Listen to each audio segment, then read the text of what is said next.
बताओ, आपने कभी सोचा है अगर पेड़ चल रहे होते तो क्या क्या होता? क्या होता बताओ? मजे होते? क्या क्या मजे आ सकते थे? अच्छा बताओ, क्या मजे आ सकते थे?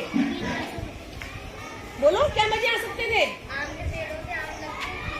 हाँ, वेरी गुड। आम का पेड़ होता तो जहाँ मर्जी होती उसको संग में ले जाते और आम तोड़ के खेत में हम जाते, थक जाते तो वहीं पे उसकी छाव में क्या करते? तो खेत अगर पेड़ चलते होते तो हमें बहुत मजा आता।